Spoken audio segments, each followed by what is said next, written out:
What if I told you that the wisest man who ever lived, the man whose mind astonished rulers, whose riches overflowed with gold, whose words still echo through scripture, also walked down a path that nearly ruined him? What if the story of King Solomon wasn't just about wisdom and splendor, but about the silent erosion of a heart once fully devoted to God? This is not just a story from thousands of years ago. It's your story and mine. It's the story of how brilliance without boundaries can become a burden, how blessings when misused can blind us, and how even the most favored by God can fall when they forget where the favor came from. Solomon was born into a world of shadows and politics. His very existence was shaped by scandal. His mother Bathsheba, the woman David took after orchestrating her husband's death. And yet God chose Solomon out of all David's sons. It was Solomon who would inherit the throne. Not the warrior, not the elder, not the popular, but the quiet one, the thinker. The one whose first real request as king wasn't wealth or revenge or fame. It was wisdom. And in that request, we see something deeply beautiful. A young man who knew how small he was in comparison to the task ahead. And God responded not only with wisdom, but with everything else. Solomon hadn't asked for wealth beyond imagination, peace throughout his kingdom, fame that reached foreign lands, and the privilege of building the temple of the Lord. His kingdom flourished. His words filled proverbs. His name stood for greatness. But underneath all that glory, something shifted, slowly, quietly. His heart, once devoted, started drifting. He made alliances that God had warned against. He married women who worshipped other gods. He allowed altars of foreign deities to rise in the land that was meant to worship the one true God. How does that happen to a man so wise? How does someone who knew God so intimately lose his way so profoundly? That's the mystery and the warning of Solomon's life, and that's why his story matters today. Because if a man like Solomon could drift, so can we. But if a man like Solomon could end his life saying, "Fear God and keep his commandments, for this is the whole duty of man," then maybe there's redemption for us too. This isn't just a history lesson. This is an invitation to examine our own hearts, to ask the hard questions, to chase not just knowledge, but the wisdom that leads us closer to God, not further away. So let's journey together through the life of King Solomon, from the palace to the temple, from the heights of success to the depths of regret. This is the complete story, and it just might change the way you see your own. Are you ready? Section 1. The chosen son of a complicated father. Let me take you back to a time long before Solomon became known as the wisest man who ever lived. Before the grandeur, before the temple, before the world bowed in awe at his feet. His story didn't begin with gold or glory. It began with scandal, with heartbreak, with a story that could have ended in shame but instead became a vessel for grace. Picture a weary King David, his once strong hands now slower. His eyes clouded, not just with age but with memory. He had lived through war, betrayal, and the weight of his own choices, and some of those choices had consequences that still echoed through his palace walls. David had taken another man's wife, Bathsheba. You've probably heard her name. You might even remember the tragedy her husband Uriah, loyal and brave, sent to die in battle by the very king who had seduced his wife. It was one of the lowest moments in David's life. And yet from that broken place a child was born, not the first who died as an infant, a reminder of sin's bitter cost, but the second Solomon. Now imagine that child growing up in a palace full of whispers. Everyone knew the story. Some questioned his right to even be there. But God, oh, how God works in ways we don't always understand. He saw something in Solomon. He whispered through the prophet Nathan and gave him another name, Jedediah. It means loved by the Lord. And that right there was the foundation of everything to come. But the journey to the throne wasn't smooth. David had many sons, and royal succession is rarely clean. Even in the Bible, his eldest sons had fallen. Amnon was murdered. Absalom led a revolt and died. And now Adonijah, handsome and ambitious, saw his chance. With David old and confined to his bed, Adonijah made a move. He gathered powerful men, priests, and chariots. He declared himself king without David's blessing. It was a bold, calculated grab for power. But Bathsheba, oh, she was no passive queen. She knew what was at stake, her son's future, the kingdom's future. So she went to David not alone, but with Nathan the prophet who had once confronted David over his sin, and now stood again to remind him of a promise that Solomon, not Adonijah, would be king. Old as he was, David still had fire in his bones. He acted. He called for Zadok the priest, Benaiah the warrior, Nathan the prophet. He ordered them to place Solomon on his royal mule, a symbol of kingship, and lead him to Gihon, where he would be anointed before the people. Trumpets blasted. The people shouted, "Long live King Solomon." It was done. The throne was claimed not by force, but by divine appointment. And as Adonijah heard the cries from the city, the celebration rising like thunder, fear took hold, his rebellion crumbled. And just like that, Solomon, a quiet young man raised more in courts than in combat, was king. But not just any king, a king chosen not because of his strength or popularity, but because of God's purpose. Think about that for a moment. God chose him. The son born out of sin, out of a union that began in shame, was chosen to lead a nation. Isn't that just like God, to take what the world calls a mistake and turn it into a mission? But Solomon knew something very few young rulers ever grasp. He wasn't ready. He didn't have what it took. Not yet. And in that humility before the splendor, before the wisdom, lay the seed of his greatness. For all of us who have lived long enough to look back and see both our triumphs and our failures, Solomon's beginnings are a gentle reminder. No matter where you start, no matter what scars or regrets mark your past, God can still raise something beautiful, something lasting, something eternal. The crown was on his head, the people cheered. But Solomon deep down was already preparing for a moment that would define the rest of his life, the moment he would ask God for something that would change everything. But we'll get to that in the next section.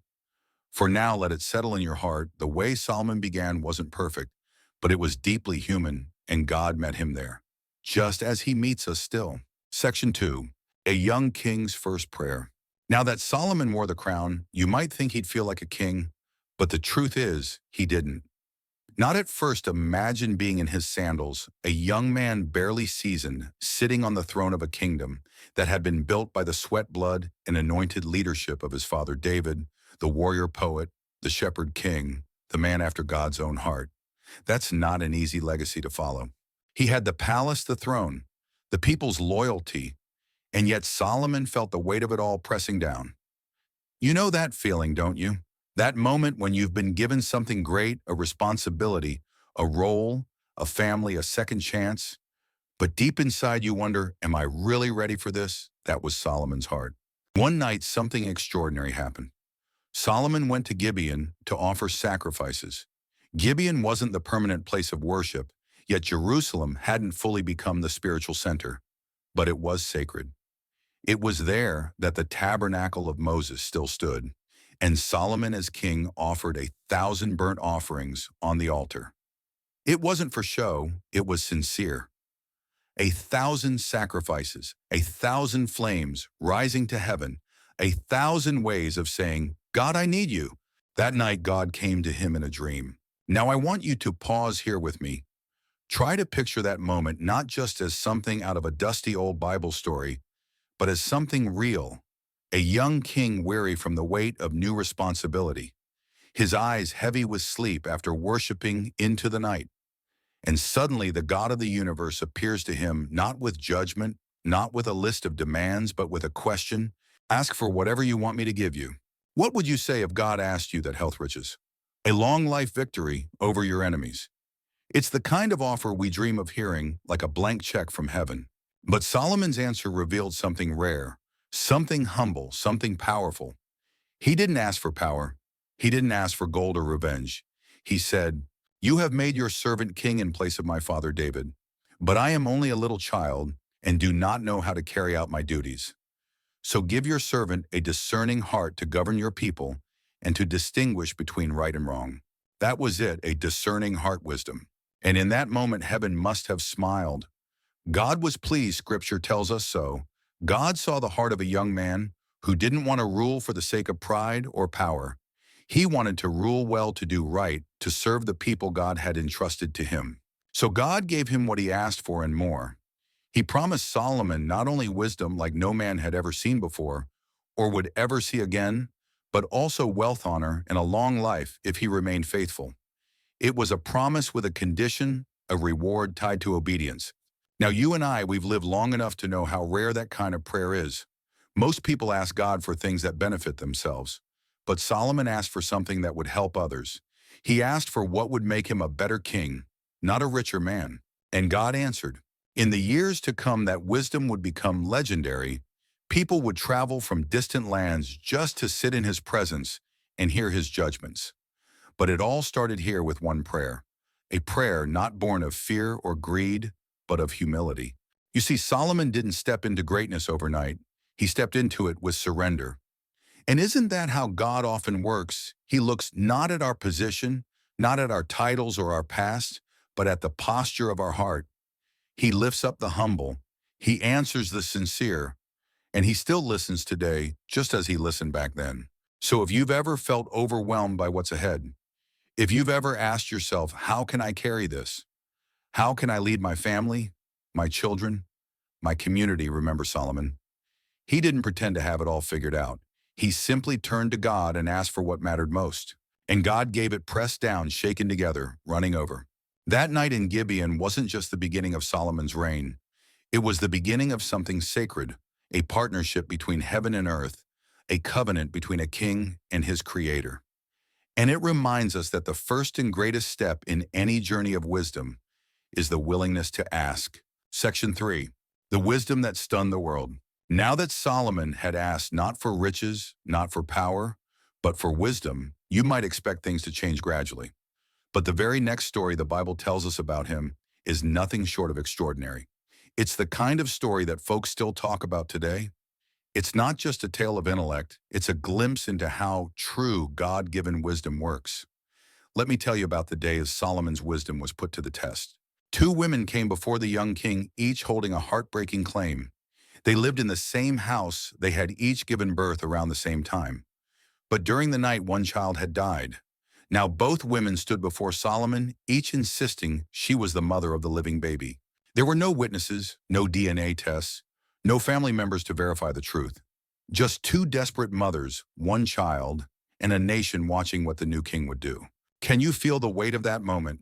Solomon sat quietly. He listened to both women. No emotion, no visible reaction. Then he called for a sword. Cut the child in two, he said, and give half to each woman. Now, to most of us, that sounds horrifying, but it wasn't cruelty. It was wisdom, deep, piercing, heart-revealing wisdom. The first woman whose child had died agreed without protest, but the second woman, the real mother, cried out in anguish. No, my lord, give her the baby, just don't kill him. And with that, Solomon stood, do not kill the child. Give him to the woman who begged to spare his life. She is his mother. Just like the truth was revealed, not by evidence, not by argument, but by understanding the heart. Word of this judgment spread like wildfire. People began to whisper that this new king, though young, had the wisdom of God himself. And they weren't wrong. God had promised, and now the promise was already bearing fruit. But let's think about that moment a little deeper, shall we? Solomon didn't rely on power to make his ruling. He didn't demand oaths or throw one woman in jail. He didn't take sides based on appearances. He used wisdom to reveal the heart. And that's something many of us have learned over the years, isn't it? That what people say with their lips doesn't always reveal the truth, but how they act in a moment of crisis. That tells you everything you need to know.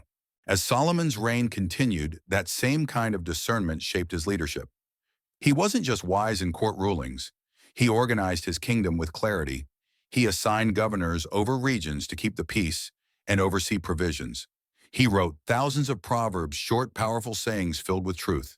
A gentle answer turns away wrath. Pride goes before destruction. Trust in the Lord with all your heart. Maybe you've said those yourself at some point. They're still passed down through generations. That's Solomon. He composed over 1,000 songs. He studied plants, animals, birds, and fish kings and queens. Sent envoys just to hear him speak. His name became synonymous with wisdom itself. And yet what made Solomon's wisdom truly breathtaking wasn't how much he knew, it was why he knew it. He didn't learn from books. He didn't get it from tutors.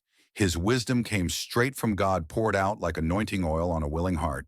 You see, wisdom isn't about knowing facts. It's about seeing what lies beneath. It's about understanding people, timing motives and outcomes, and that kind of wisdom.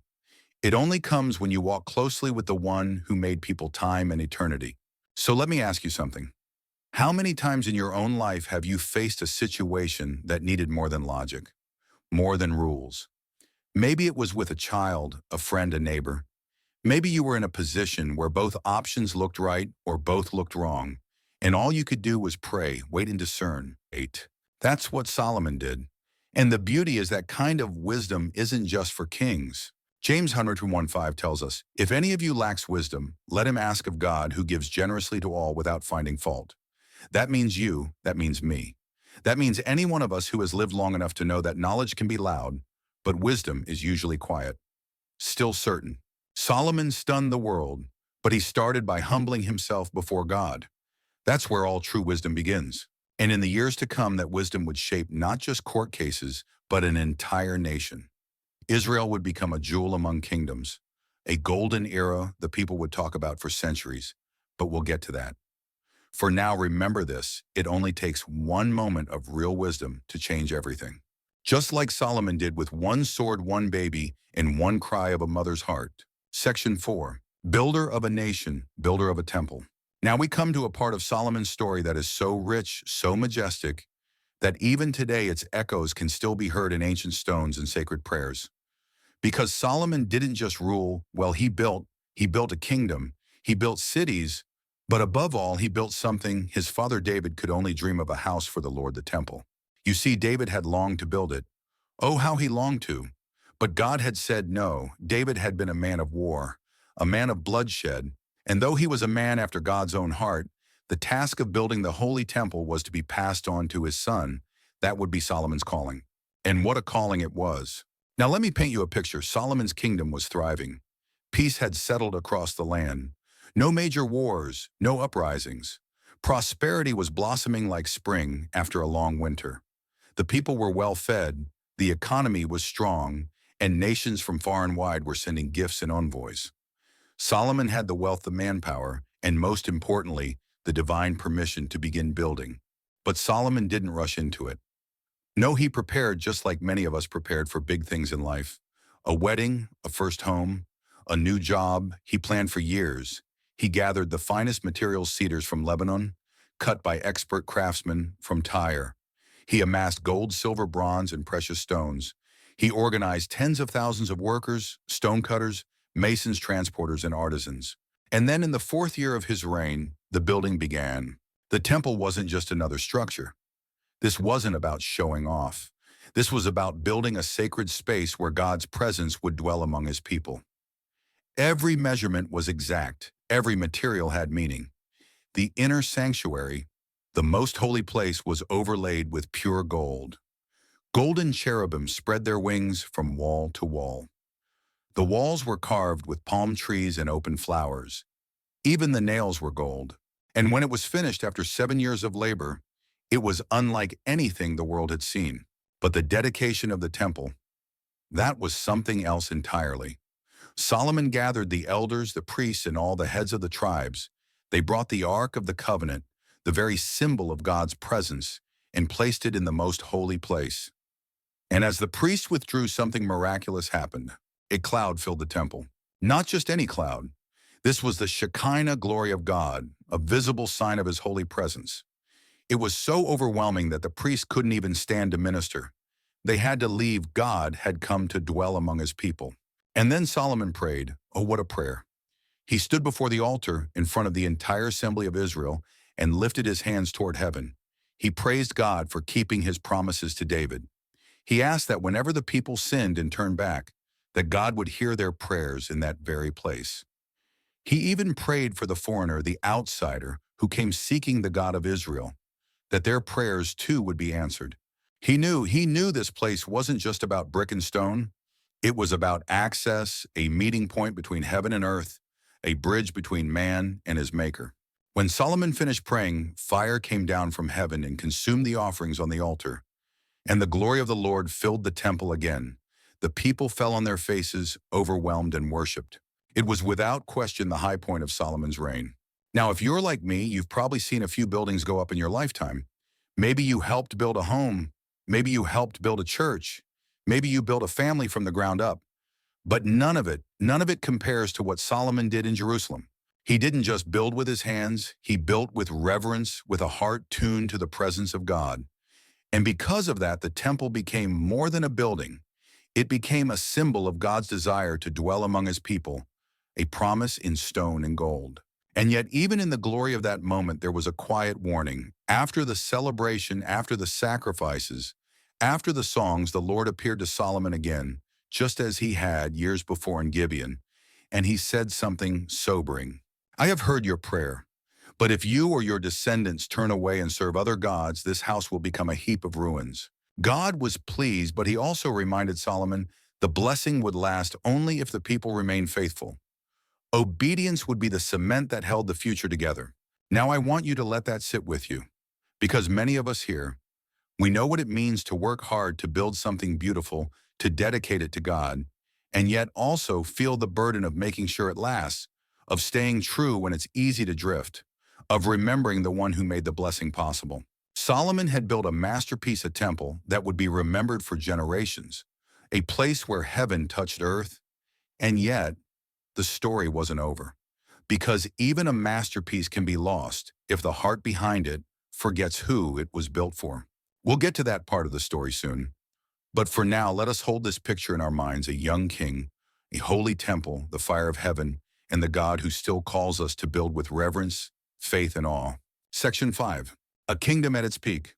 Now let's linger for a while in what we might call the golden years, the days when Solomon's kingdom was at its very peak. If you close your eyes, you can almost hear the laughter in the streets, the clinking of gold in the marketplaces, the music drifting through palace halls. This was Israel's finest hour, a time of peace, prosperity, and prestige. And for those who lived through it, it must have felt like a taste of heaven on earth. You see, unlike his father David, who had spent much of his life on the battlefield, Solomon was a king of peace. Not a drop of blood was shed in major war during his reign. Israel's borders were secure. Trade routes were thriving. Neighboring kings and queens came not to conquer, but to admire Solomon's wisdom.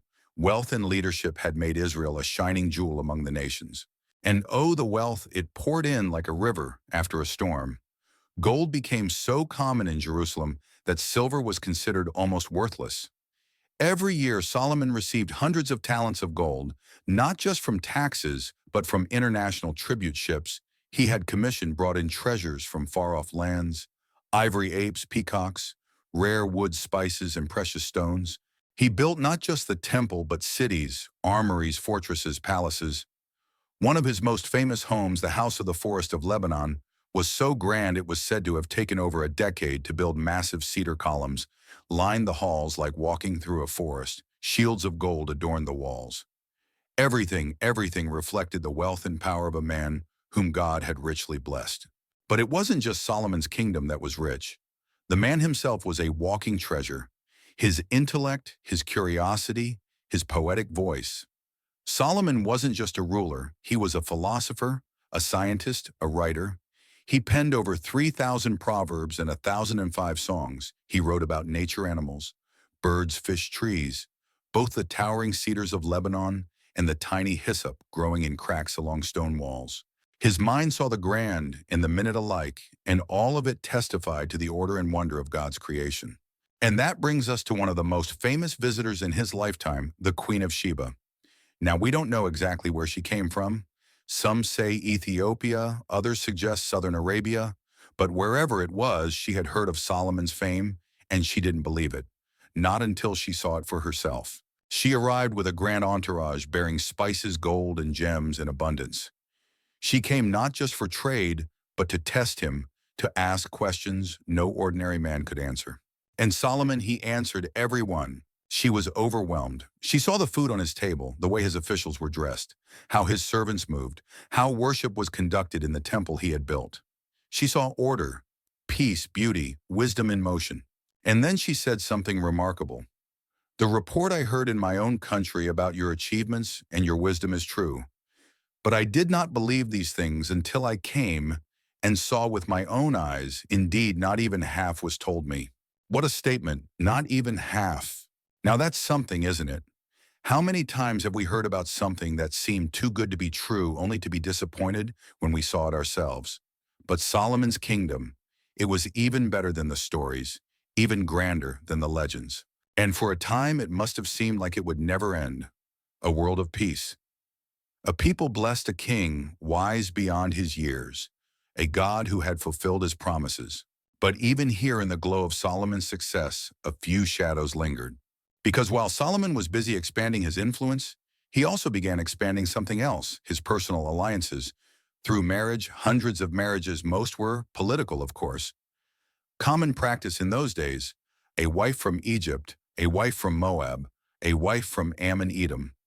Sidon, the Hittites, all ways of securing peace and trade. But with each new marriage came something else. A new god, a new altar, a new compromise. The seeds of trouble were quietly being planted in the soil of prosperity. The same man who built the most beautiful temple for the God of Israel was beginning to build altars for foreign gods. Gods his wives brought with them. But let's not get ahead of ourselves. For now, let's just stand in the sunlight of Solomon's peak, because it's important to remember that even flawed people can be used mightily by God, that even with imperfections, blessings can abound. And in those years, those golden years, Solomon brought the nation to a place no other king ever would, not before, not after. It's a reminder to us all, when we walk in wisdom, when we honor God, when we steward our blessings faithfully, there can be peace, there can be prosperity, there can be beauty. It may not always last, but it can exist, and it's worth remembering. So let's hold on to that image for now. The wise king, the queen who marveled, the people who rejoiced, and the God who had made it all possible. And then slowly we'll turn the page to the next part of the story, the part that reminds us just how fragile a good thing can be when the heart begins to wander. Section 6, the turn of the heart. Now, friends, we've come to that quiet bend in the road, the part of the story that many would rather skip over. It's the turning point, the moment when things start to shift, not all at once. No great crash, no dramatic fall, just a slow, almost invisible drift. And isn't that how it often happens in life? Not through a single moment of rebellion, but through little compromises that stack like stones until the weight finally becomes too much. Solomon, the wise king, the builder, the teacher, the one who started with such humility, such devotion, the one who had stood before God and asked not for riches or long life, but for wisdom. That same Solomon began to let his heart turn. And the change didn't begin with swords or scandals. It began with love. Or to put it more clearly, it began with too much love in too many places. Scripture tells us that Solomon loved many foreign women, not just a few, many, the daughter of Pharaoh, women of Moab, Ammon, Edom, Sidon, and the Hittites. The nations God had warned his people about, not because God was against love, but because he knew the hearts of men. He knew how easily affection could lead to imitation, how even the wisest man could lose his footing if he let emotion blind obedience. Solomon married these women, hundreds of them, and each came with their own customs, their own gods, their own requests. And slowly, to please them, to keep peace in the palace, he began to accommodate, first a shrine here, then an altar there. Before long, the man who had built the temple to the one true God was also building high places for Chemosh, for Molech, for Ashtoreth, pagan deities that demanded the worship God had reserved for himself. Can you imagine that? The same hands that wrote "Fear the Lord and shun evil" were now raising stones to gods who required human sacrifice. The same man who once prayed, "May God hear the prayers made in this temple," was now turning his face toward idols on distant hills. It didn't happen overnight, but it happened. And God saw it all. You know, I think one of the most sobering verses in the Bible is the one that says, Solomon's heart was not fully devoted to the Lord his God, as the heart of David, his father, had been. Not fully devoted, that's the line that haunts. Because it wasn't that Solomon stopped believing in God, he just started dividing his heart, sharing it, mixing truth with tolerance. And that is always dangerous ground. Now, for those of us who've lived long enough, we understand how easy it is to drift. Not because we stopped loving God, but because other things started pulling us. A job, a relationship, a fear, a temptation, a secret we thought we could manage. And before we knew it, the flame that once burned bright was flickering in the shadows. That was Solomon. He didn't hate God. He just stopped putting him first. And that in the eyes of heaven was a tragedy. So God spoke to him. He came to Solomon again, not in a dream, not in a blessing, but in a warning. Since you have not kept my covenant and my statutes, I will tear the kingdom away from you. But even then, God showed mercy. He said he would not do it in Solomon's lifetime for the sake of David. He would wait. He would let Solomon finish his reign in peace. But after him, the kingdom would split, divided, fractured, torn in two. A consequence postponed but not avoided. It's a painful chapter because we look at Solomon and think, how could the wisest man, the most blessed king, let it all slip through his fingers? But maybe the better question is, how do we let our priorities shift? How do we let our convictions weaken? How do we begin to allow things into our hearts, our homes, our lives that once we would have never tolerated? The answer, I think, is the same for us as it was for Solomon, slowly, quietly, subtly, one compromise at a time. But here's what gives me hope. If God still spoke to Solomon in his failure, then he still speaks to us in ours. If he didn't take the kingdom in Solomon's lifetime, maybe it was because he still loved the man, even in disappointment. Maybe because he remembered the boy who once knelt at Gibeon and asked for wisdom. And maybe God still believed there was a lesson to be learned, a word to be written, a confession to be made. And that's where we're heading next. But before we go there, let this settle in your soul. Solomon's story is not just about how high a man can rise. It's about how far he can drift. And how even then God does not let go without warning, without mercy, without calling him back. May we listen before the drift becomes a fall. May we guard our hearts while there's still time. And may we remember that a divided heart is a dangerous heart, no matter how wise we think we are. Section 7, Consequences and the Beginning of Decline. Now, dear friends, as we walk into this next part of Solomon's story, it feels almost like watching a sunset. The colors are still beautiful, but there's a shadow stretching across the land. The man who began his reign with such promise, who built a temple, ruled a peaceful kingdom, and stunned the world with wisdom, was now facing the slow unraveling of all he had built. Because when a heart turns, consequences eventually follow. As we saw earlier, Solomon didn't wake up one day and decide to walk away from God. It happened gradually, one compromise here, one idol there. And before long, the land that once lifted its eyes toward the temple of the Lord was now filled with altars to foreign gods. The people followed their king's example. And when the shepherd loses his way, the sheep scatter. God had warned him twice, in fact, not with anger, but with clarity. If you walk before me with integrity and uprightness, I will establish your throne. But God also said, if you or your descendants turn away, I will cut off Israel. And Solomon had turned away. So now the warnings would become reality. But God, being rich in mercy and faithful to his promises, didn't bring the full judgment during Solomon's lifetime. For the sake of David, yes, David the flawed but repentant father, God chose to spare Solomon from seeing the worst of it, but the cracks were forming, the foundations were beginning to shift, and those who had once served the king with loyalty were starting to rebel. Let me tell you about a man named Hadad. Hadad was an Edomite prince. As a boy, he had escaped a massacre carried out under David's orders. He fled to Egypt, where he grew up under the protection of Pharaoh. But when Solomon began to drift, Hadad saw his chance. He returned to Edom not to live in peace, but to stir unrest, to reclaim what he believed was stolen. Then came Rezin, a man from Syria. He gathered followers, rose up against Solomon, and became a thorn in Israel's side. He ruled in Damascus, harassing Israel's northern borders. Another threat, another adversary.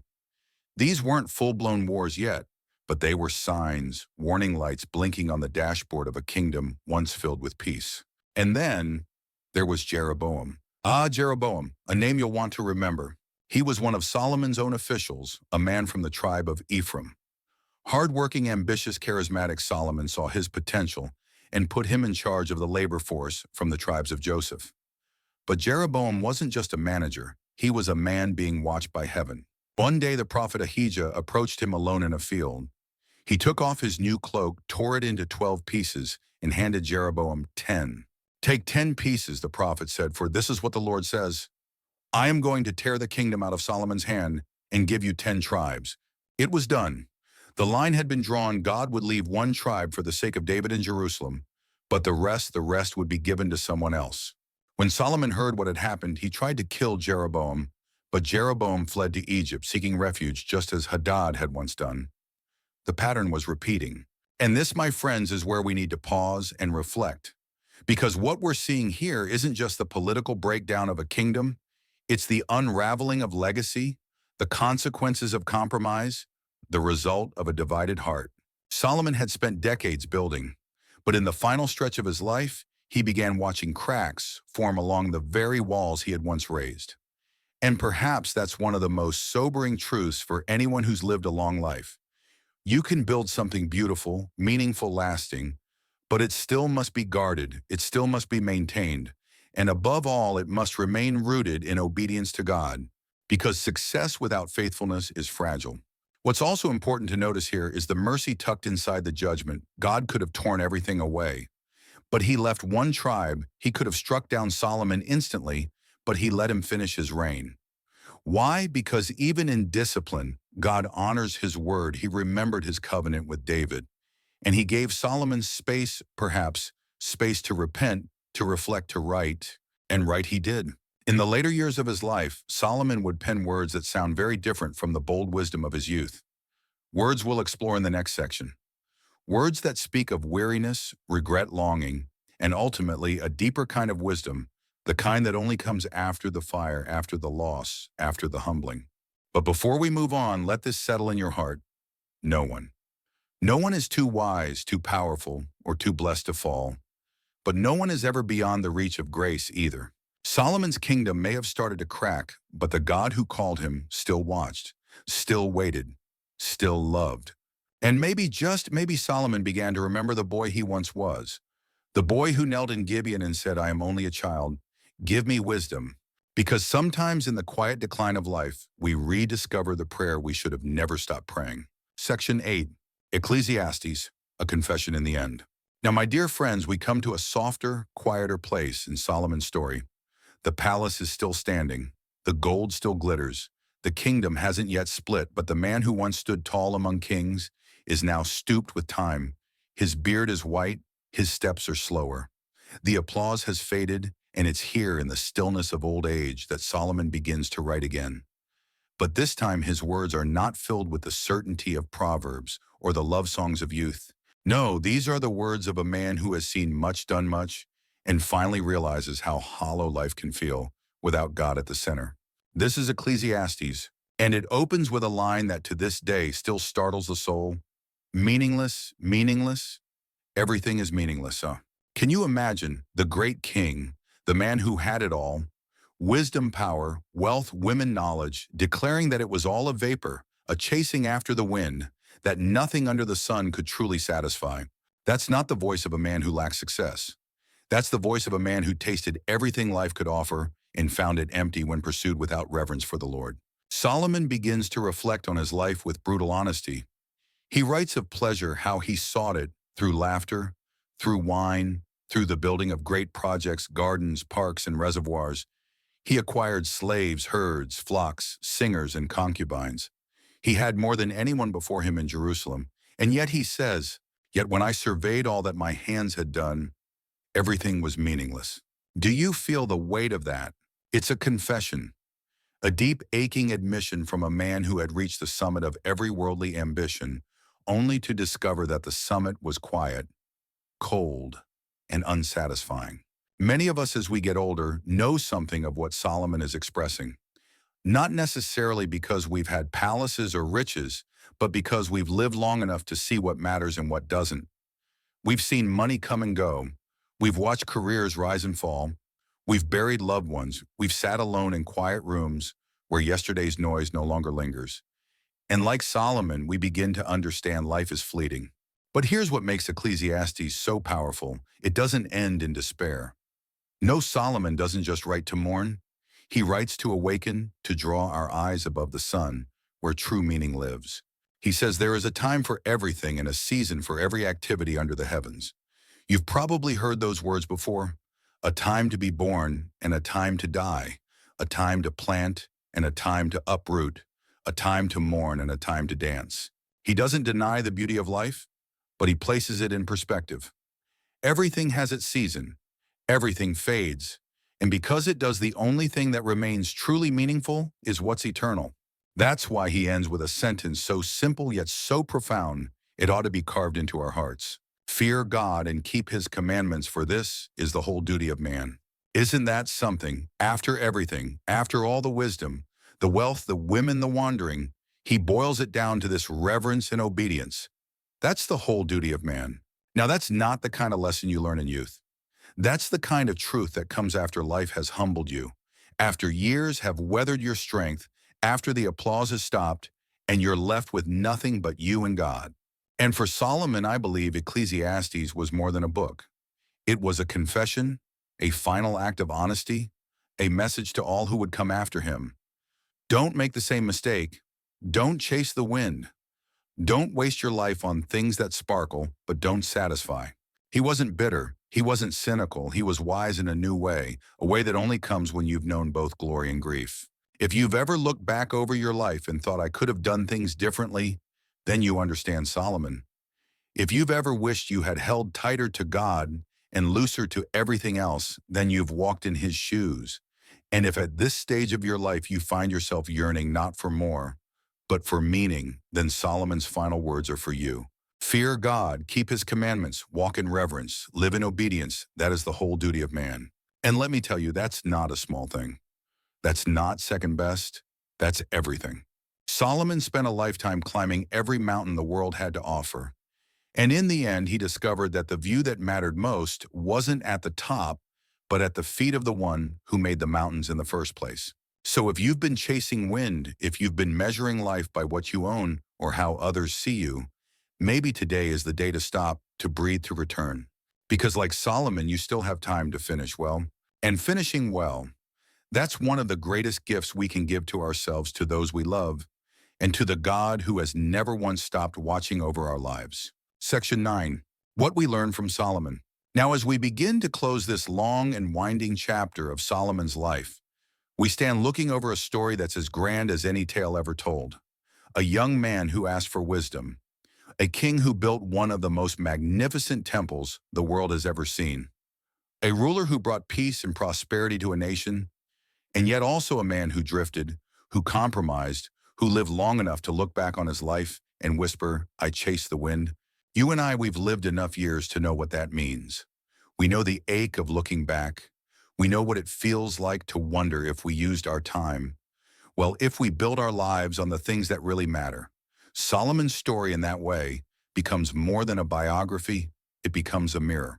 So what do we learn from Solomon? First, we learn that beginnings matter, but they don't guarantee the ending. Solomon started with a heart so humble, so eager to do right in God's eyes. He prayed for wisdom, not wealth. And because of that, God gave him everything. But even the best start can falter if we don't guard our hearts. Solomon teaches us that every day, every single day, we must return to the Lord and renew our devotion.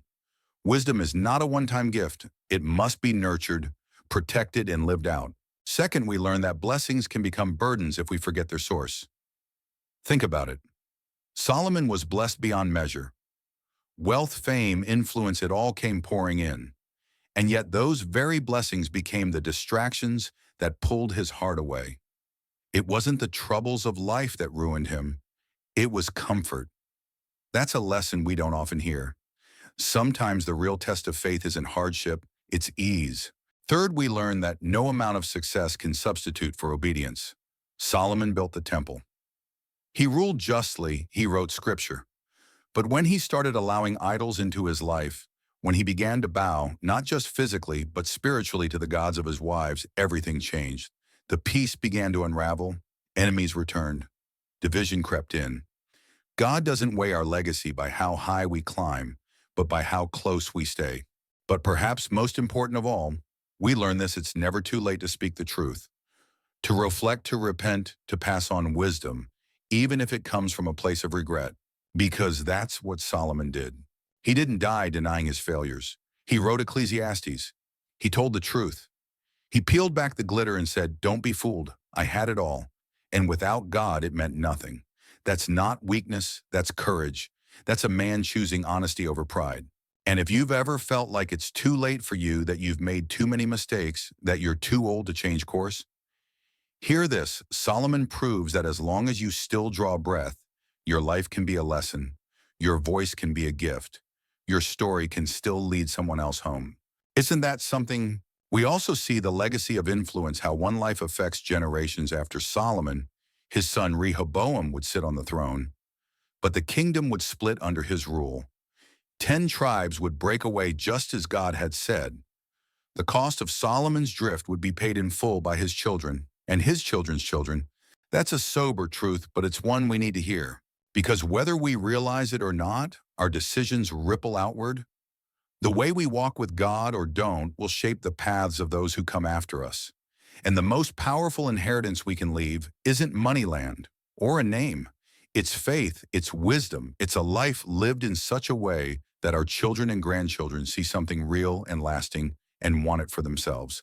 Now, I want you to imagine Solomon at the end of his life, no longer surrounded by admirers or builders or visiting queens. Just an old man sitting quietly reflecting. And maybe he's thinking back to that night at Gibeon, the night he asked for wisdom, the night God smiled on him, the night everything began. And perhaps with a sigh and a tear in his eye, he whispers to himself, I should have stayed there. I should have stayed that humble, that hungry, that close to God. We can't go back and rewrite Solomon's story, but we can learn from it, and in doing so, we can write the rest of our story differently. Because that's the gift of old age, isn't it? The clarity that comes after a lifetime of choices, the wisdom that comes not just from victories but from failures, and the sacred opportunity to pass that wisdom on, not with shame, but with purpose. So what will you do with Solomon's story? Will you treasure the wisdom of your years? Will you speak it into the lives of your children and grandchildren? Will you finish strong, not chasing the wind, but walking in the Spirit? Solomon shows us the heights we can reach and the depths we can fall. But more than that, he reminds us that the heart of the matter is always the matter of the heart. And in the end, only one thing really matters. Fear God, keep his commandments. That is the whole duty of man. Let that be the legacy we choose. Let that be the wisdom we pass on, and let it begin again even now. Conclusion. The legacy of a wise wounded king. So here we are, dear friends, at the end of the road.